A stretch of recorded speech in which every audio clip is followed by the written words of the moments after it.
Bisa jadi musibah yang menimpa kita ini merupakan sebab terhindarkan dari musibah yang lebih besar. Ya, bisa jadi musibah yang menimpa kita merupakan sebab yang untuk menghindarkan musibah yang lebih besar. Kata Imam Ibnu Qayyim rahimahullah taala, kalau Anda sulit memahami hal ini, renungkanlah kisah Nabi Khadir dengan anak yang dia bunuh. Kata Allah Subhanahu wa taala, "Fantalaqa hatta idza laqiya gulaman faqatalah. Qala aqtalta nafsan zakiyatan bighairi nafsin laqad ji'ta syai'an nukra."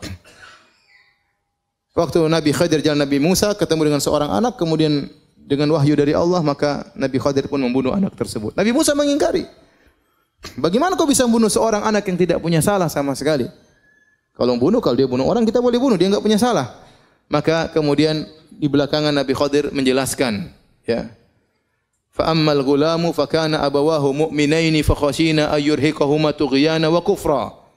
Fa aradna ayyubdilahuma rabbuhuma khairan minhu zakatan wa aqraba ruhma. Ya. Sungguhnya anak yang saya bunuh tersebut tentu menyedihkan kedua orang tuanya atau tidak? Menyedihkan kedua orang tuanya. Anaknya meninggal dunia. Tapi kata Nabi Khadir, sungguhnya anak ini kalau dia besar, dia akan menjerumuskan kedua orang tuanya ke dalam kekufuran. Dia akan menjerumuskan kedua orang tuanya ke dalam kekufuran. Maka kami ingin anak ini diganti. Maka anak ini meninggal dan itu musibah. Kemudian Allah menggantikan dengan anak yang lebih baik. Ini dijadikan barometer Ibnu Qayyim rahimahullah taala. Kalau Anda tidak bisa memahami musibah itu bisa menghilangkan musibah yang lebih besar, maka renungkanlah apa? Kisah ini. Renungkanlah kisah ini. Contoh kisah lain disebut oleh para ulama tentang Ahad Qadat Ubaidillah bin Ziyad. Salah seorang panglimanya Ubaidillah bin Ziyad. Tahu siapa Ubaidillah bin Ziyad? Ubaidillah bin Ziyad ialah panglima atau yang telah membunuh, yang memimpin untuk membunuh siapa? Al-Husain. Al-Husain bin Ali bin Abi Thalib radhiyallahu ta'ala anhuma dalam bencana Karbala. Waktu dia naik di atas rumahnya, seorang panglima dari anak buah Ubaidillah bin Ziyad yang biasanya memimpin peperangan, dia naik di atas atap al-Satah, kemudian dia jatuh sehingga kakinya dua-duanya patah. Maka dia dijunguk oleh seorang ulama yang bernama Abu Kilabah, muridnya Anas bin Malik radhiyallahu taala anhu. Maka dia mengatakan, insyaallah lebih baik, ya. Insyaallah ini lebih baik yang Allah takdirkan bagi engkau. Maka dia bilang, apa yang lebih baik daripada kedua kaki patah? Dia tidak tahu. Kemudian 3 hari berikutnya tiba-tiba datang surat panggilan dari Ubaidillah bin Ziyad agar dia memerangi peperangan untuk membunuh atau untuk mencegah Husain bin Ali bin Abi Thalib. Akhirnya datanglah utusan tersebut, dia berkata, lihatlah bagaimana saya mau berangkat sementara kedua kaki saya apa? Patah. Akhirnya tidak jadi dia.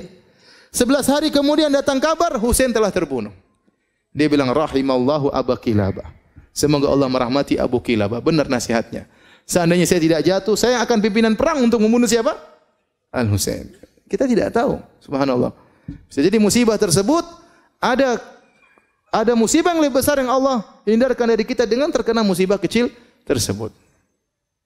Sebagaimana kisah yang sering saya sampaikan tentang seorang raja yang memiliki wazir, menteri yang selalu mengatakan al-khair khiratullah, yang terbaik adalah pilihan Allah Subhanahu wa taala. Kisah ini sering disampaikan oleh para ulama, saya tidak tahu akan kesahihannya. Ia seorang menteri yang selalu berkata yang terbaik pilihan Allah Subhanahu wa taala. Setiap ada orang terkena musibah dia datang, yang terbaik pilihan Allah Subhanahu wa taala. Orang terkena musibah, yang terbaik pilihan Allah Subhanahu wa taala. Sampai akhirnya sang raja tangannya terputus karena terpotong, dia datang kepada sang raja, dia berkata, yang terbaik pilihan Allah Subhanahu wa taala. Maka raja pun marah. Apa yang terbaik? Tangan saya putus, jari saya putus, kau bilang yang terbaik. Masukkan ini menteri dalam penjara. Begitu dimasukkan di penjara, dia mengatakan, yang terbaik pilihan Allah. Saya di penjara pun adalah yang terbaik.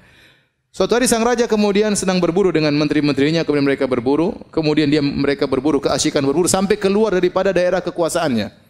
Sampai akhirnya dia terjebak ke suatu kaum yang mereka menyembah berhala atau menyembah arwah, dan mereka ingin menangkap orang supaya dikurbankan kepada sesembahan tersebut. Akhirnya sang raja ditangkap dengan pengawal-pengawalnya, semua ditangkap dan semuanya dibakar atau dipanggang atau dibunuh untuk arwah mereka.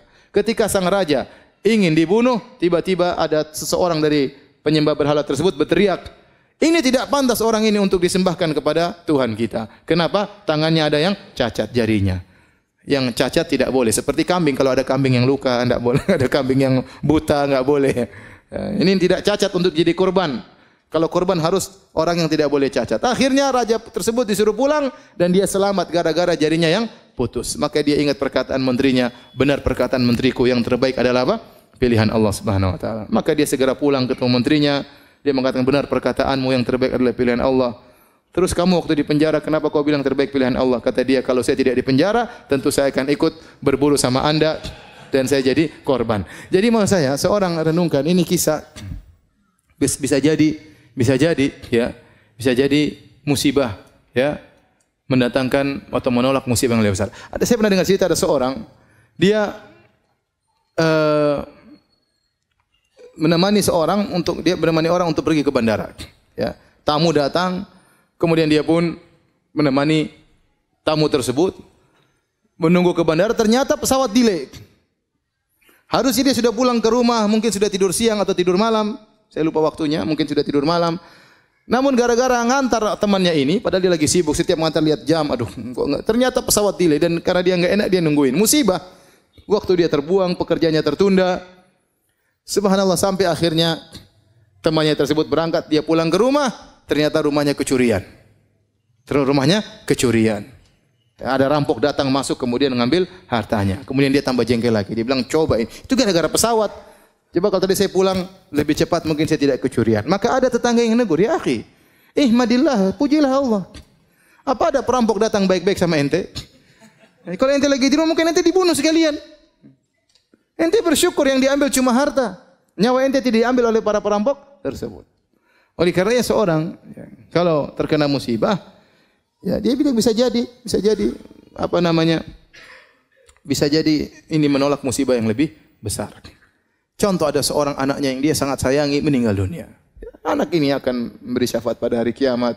Dia pikir yang baik-baik aja. Bisa jadi anak ini besar belum tentu saya bisa ngurus dia. Apalagi zaman sekarang dunia gadget, anak-anak sekarang sudah, kalau kita dengar berita mengerikan, anak SD berzina, mengerikan ya. Kadang-kadang saya malas lihat berita di situ ya. Tapi kadang lagi Google buka tahu ada berita di bawahnya mengerikan isinya. Zaman sekarang subhanallah. Zaman sekarang kita punya anak besar belum tentu bisa kita rawat, belum tentu bisa kita didik, bisa jadi bumerang bagi kita pada hari kiamat. Oleh karenanya, ya, apapun musibah menimpa kita, ya, kita bilang ini insyaallah menolak musibah yang lebih besar. Kita tahu ataupun kita tidak ketahui.